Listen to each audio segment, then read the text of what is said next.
토트넘은 손흥민과의 재계약을 추진하면서 구단이 가진 다양한 정책을 재고할 것으로 예상됩니다. 다니엘 레비 회장은 냉철한 경영가로 알려져 있어서 팀의 최고 주급을 20만 파운드로 제한하고 30대 이상 선수와의 장기 계약을 피하는 방침을 고수합니다. 손흥민은 2021년 재계약을 통해 케인 다음으로 주급이 높은 19만 파운드를 수령하게 되었고, 이번 재계약을 통해 레비 회장의 정책이 어떻게 변화할지에 대한 관심이 쏠리고 있습니다. 하지만 토트넘이 손흥민을 지키고 싶어 해도 다른 빅클럽들도 여름 이적 시장을 통해 그를 영입하기 위해 노력하고 있습니다. 실제로 손흥민은 현재 토트넘에서 가장 높은 주급을 받고 있지만 EPL의 다른 유력 선수들에 비해 훨씬 낮은 수준이죠.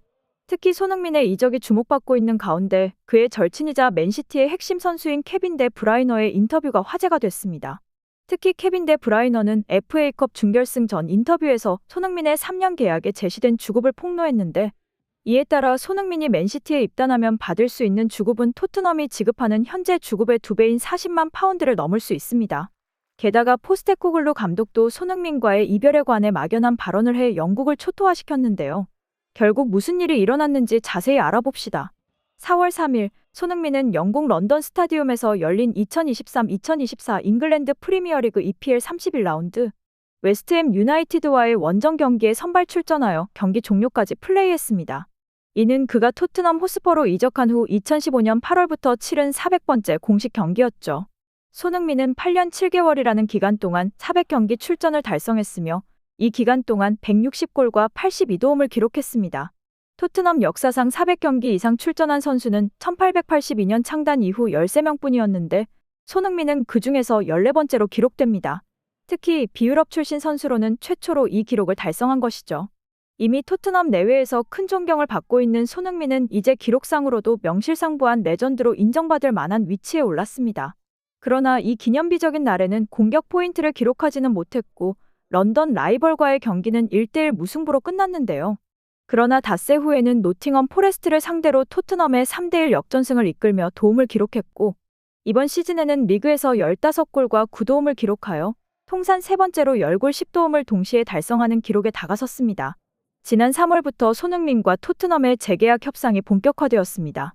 토트넘을 다루는 스퍼스웹은 3월 26일에 토트넘이 주축 스타인 손흥민과의 재계약 협상을 진행 중이며 여전히 최고의 기량을 유지하고 있는 이 선수에게 파격적인 연봉 인상과 함께 사실상의 종신계약을 제안할 것이라고 보도했습니다.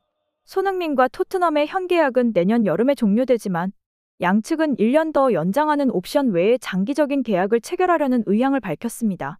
토트넘은 현재 만 34세까지 손흥민을 활용할 수 있는데 그 이유는 그의 높은 리더십과 안정된 기량에 있다고 합니다.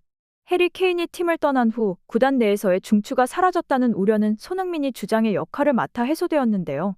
모범적이고 헌신적인 자세를 보인 손흥민은 팀 내의 젊은 선수들을 하나로 뭉치게 하고 우울증에 시달리는 동료를 격려하며 신예들이 자신의 기량을 펼치도록 돕는 리더십을 발휘했습니다. 이러한 손흥민의 행보는 EPL에서 큰 화제가 되었죠. 토트넘은 손흥민과의 재계약을 추진하며 현재의 구단 정책을 재고할 예정입니다. 강경한 경영 방침으로 유명한 다니엘 레비 회장은 팀 내 최고 주급을 20만 파운드로 제한하고 30대 이상 선수와는 장기 계약을 맺지 않는 원칙을 고수합니다. 손흥민은 2021년에 재계약을 체결할 때 20만 파운드의 케인에 이어 19만 파운드의 주급을 받았는데 케인의 이적 후에도 팀 내 최고 주급을 받고 있지만 EPL 전체적으로는 30위에 불과합니다. 경쟁 상위권 팀들은 이미 핵심 선수들에게 30만 파운드 이상의 주급을 지급하고 있음이는데 맨체스터 시티의 케빈 더브라위너는 손흥민의 주급을 2배가 넘는 40만 파운드를 받고 있으며 최근 3년간 손흥민과 비슷한 기록을 보인 리버풀의 모하메드 살라는 35만 파운드를 수령합니다. 영국 내에서는 손흥민이 재계약을 한다면 토트넘의 주급 정책을 깨고 30만 파운드에 가까워질 것으로 예상되며 이는 토트넘이 손흥민을 레전드로서 명확히 대우하려는 의지를 보여주는 것이죠. 그러나 이번 재계약은 토트넘에게 무관의 딜레마를 안겨줍니다. 2008년 리그컵 우승 이후로 트로피가 한 번도 들지 못한 토트넘은 메이저 트로피를 마지막으로 하는 것이 1991년이죠. 토트넘 출신인 케인도 이 불운한 역사에 지쳐 팀을 떠났고 손흥민 또한 이 굴레에서 벗어날 수 없었습니다. 그의 14년의 프로 커리어 동안 우승을 경험하지 못했고 토트넘의 레전드 자리는 확정되었지만 우승과는 멀어졌다는 지적이 나오고 있습니다. 이번 시즌에는 토트넘이 10경기에서 8승 2무를 기록하며 EPL 선두를 달렸지만 시즌이 진행될수록 동력은 약해졌는데요. 현재 토트넘은 33라운드를 마치고 5위에 머물러 있으며 4월 13일에 뉴캐슬 원정에서는 0대4 완패를 당했습니다. 이번 시즌 토트넘은 선제골을 넣고도 8번이나 비기거나 졌고 리드 상황에서 승점 22점을 놓쳤습니다. 이런 결과들이 있었던데 절반만큼 지켜졌다면 맨체스터 시티, 리버풀, 아스널과 우승 경쟁을 이어갈 수 있었을 것입니다. 대부분의 팬들은 손흥민이 재계약을 하지 말고 다른 구단에서 우승 트로피를 들어올릴 기회를 노리기를 바라고 있습니다. 사실 손흥민은 30세가 넘었음에도 불구하고 여전히 많은 클럽의 주목을 받고 있으며 아마도 맨시티와의 매력적인 계약으로 가장 잘 알려져 있을 것이죠. 손흥민과 토트넘의 계약 연장 소식이 퍼지자 맨시티가 손흥민에게 3년 계약을 제안했다는 다른 정보도 화제가 됐습니다.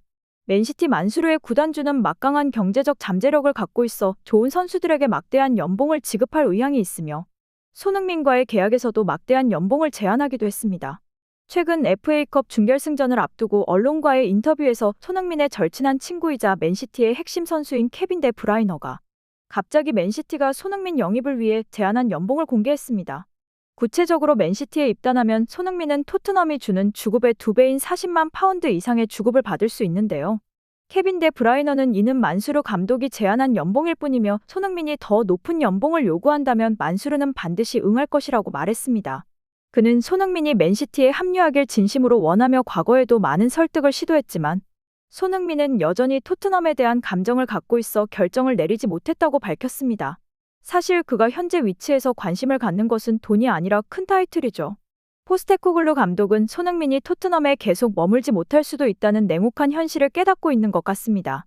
최근 인터뷰에서 포스테코글루 감독은 손흥민이 정말로 토트넘을 떠날 생각이라면 손흥민이 그럴 자격이 있기 때문에 성대한 이별식을 준비하고 싶다고 말했습니다. 포스테코글루 감독의 모호한 발언은 토트넘 팬들을 극도로 불안하게 만들었죠. 한편 토트넘의 우승 프로젝트는 이번 시즌도 성과를 거두지 못했지만 새로운 희망을 안겨주었습니다. 지난 여름 새롭게 영입된 제임스 매디슨, 굴리엘모 비카리오, 마누르 솔로몬, 페드로 포로, 미키 판더펜, 그리고 브레넌 존슨 같은 선수들이 팀에 잘 적응하여 리빌딩에 성공했습니다. 다가오는 시즌에도 기존 선수들 중 약 5명을 정리하고 팀을 더 강화할 계획이죠. 이미 해리 케인, 위고 요리스, 다빈손 산체스, 에릭 다이어 등을 정리한 후 포스테코글루 감독이 원하는 역동적인 축구를 이어나갈 예정입니다. 이 중에서도 손흥민은 특별한 존재로 남죠. 그는 단순히 우승을 위한 것이 아니라 팀에 대한 충성심을 보여주며 어려운 시기를 견뎌냈기 때문에 예외로 취급됩니다. 이제 손흥민은 클럽과 그라운드에서 젊은 팀을 이끌며 왕좌의 게임에 도전할 준비가 돼 있어야 합니다. 이 프로젝트가 성공한다면 트로피보다는 리더십과 충성에 중점을 둔 레전드로 기억될 것입니다.